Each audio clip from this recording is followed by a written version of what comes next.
Hey guys, I'm sitting outside of Kohl's waiting for my daughter to get off of work. We'll go home and have some dinner and hang out as a family. I'm looking forward to tonight.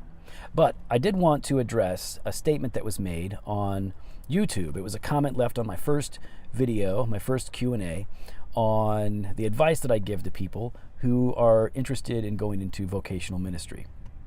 And one of the things that I had suggested was that people, if at all possible, get a seminary education. And one brother left a comment there saying that the people that he has known who went to seminary found that their time there was detrimental to their spiritual life, that it had a negative impact on their faith. And he said, if God has called you, he'll equip you. You don't need to worry about seminary. That's the gist of it. And I wanted to engage that idea and give you my thoughts on it. So, can Bible college or seminary be detrimental to a person's faith? It can be. Sure, it can be. But there are two different reasons why. One reason that seminary can have a negative impact on an individual is because they've chosen the wrong seminary. Choosing the wrong seminary is problematic for a number of reasons. If you're choosing a seminary, I'm definitely not suggesting that you put a list of seminaries on the wall and then throw a dart, and any seminary that you choose is going to be good. That's not at all what I'm suggesting.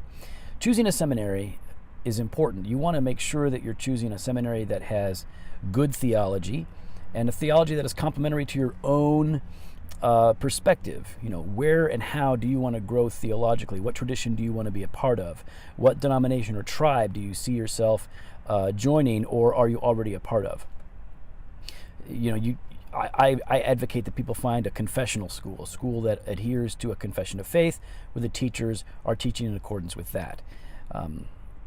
In general, you want a school that believes in the inerrancy of Scripture, that has a robust understanding of the gospel, that trains people not only in theology, but in how to handle the original languages.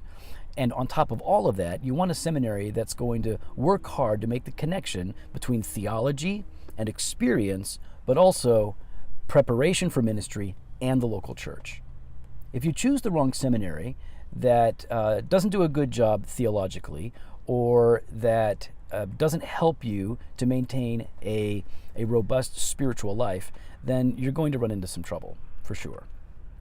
But most of the time, when seminary has a negative impact on an individual, I don't think it's because of the seminary. I think it's because of the second reason people struggle, and that is because of the state of their own soul and the condition of their own faith.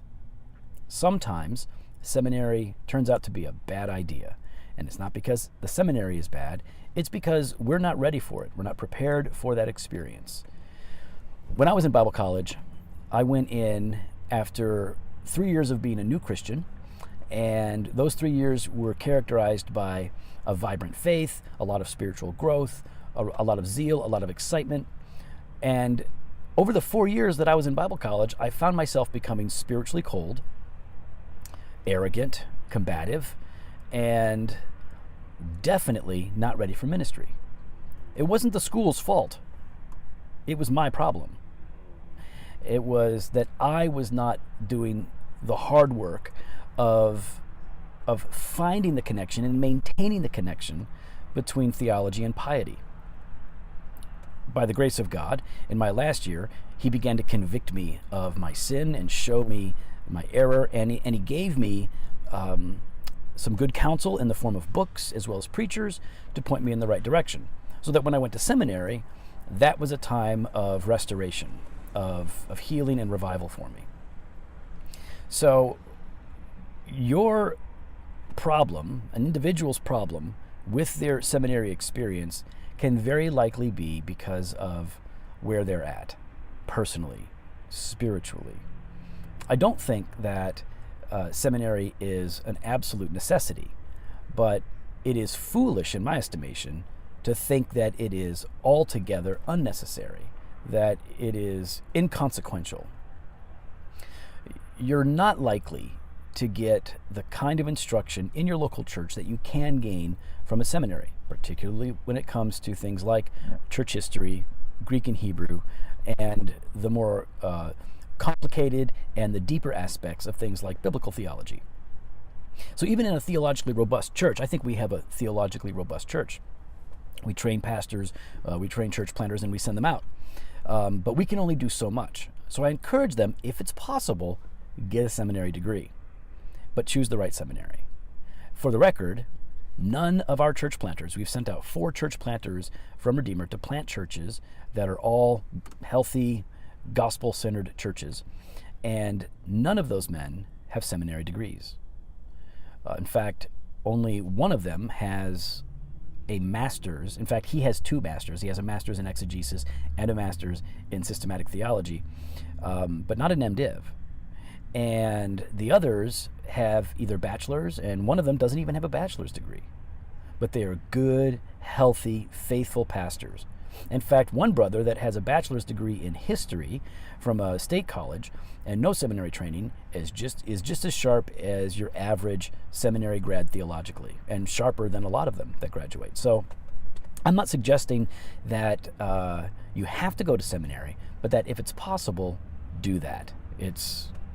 I found that it's really helpful. And one of the things that I didn't mention in that first video is not only do you have the benefit of a good education in seminary, but you're also making a lot of connections with pastors, connections with professors, and students who will in turn become your allies, friends, and coaches in the future.